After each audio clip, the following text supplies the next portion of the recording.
மதுரையில் மகளிர் விடுதியில் ஏற்பட்ட தீ விபத்தில் பாதிக்கப்பட்டவர்களை சந்தித்து ஆறுதல் கூறிய பின் அமைச்சர் பழனிவேல் தியாகராஜன் செய்தியாளர்களை சந்தித்தார். அதனை பார்க்கலாம்.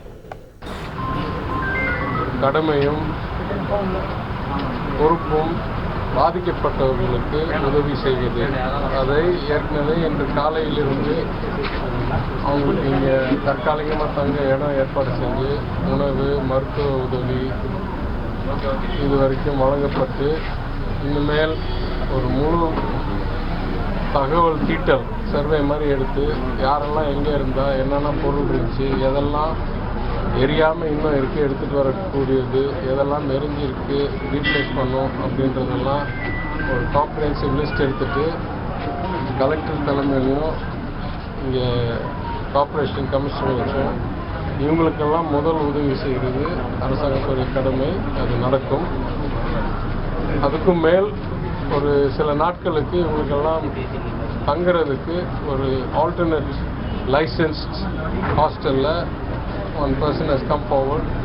அவங்க உதவியை எடுத்து இப்போதைக்கு அது செயல்படுத்தப்பட்டு அது இல்லாமல் இவங்கெல்லாம் கட்டின ஃபீஸு டெபாசிட்லாம் திருப்பி வாங்குவதற்கு தகவல் அடிப்படையில் முயற்சி எடுத்து எதெல்லாம் உடனடியாக செய்ய முடியுமோ செஞ்சுக்குவோம்.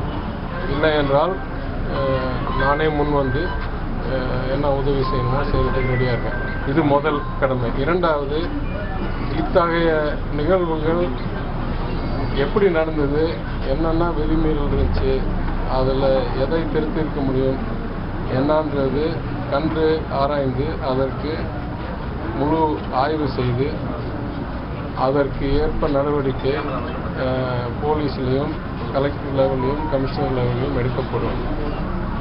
மூன்றாவது, இந்த வருத்தத்தக்க நடக்கக்கூடாத ஒரு நிகழ்வில் என்ன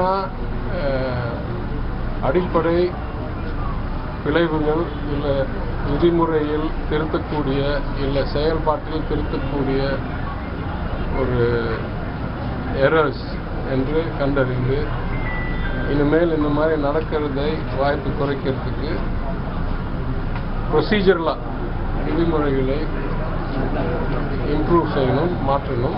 அதுவும் அரசாங்கம் நடவடிக்கை எடுக்கும். நிறைய தகவல் வருது, கார்ப்பரேஷன்லேருந்து தகவல் வருது. ஏற்கனவே அங்கே டிஸ்பியூட் இருந்த மாதிரி அந்த லெஸ்ஸிக்கும் பில்டிங் ஓனருக்கும், அதனால் ஒருத்தர் ஒரு சைட் சொல்கிறாங்க. நிறைய தகவல் வருது. முழு தகவல் இல்லாமல் நான் எதுவும் பதில் சொல்கிறது சரி வராது. ஆனால் நீங்கள் சொல்கிற தகவல் என் காதுக்கும் வந்திருக்கு. டெமாலிஷன் நோட்டீஸ் இருந்ததுன்னு ஒன்றுக்குள்ள பலது. அதுக்கு இல்லாமல் ஏதோ முன்சிபல் கோர்ட்டில் இருந்த மாதிரியும் தகவல் வருது. அறகுறை தகவல் வச்சு பேசுறது பொருந்தாது. எல்லா தகவலையும் தீட்டிட்டு என்ன நடவடிக்கை எடுக்கணுமோ எடுப்பாங்க.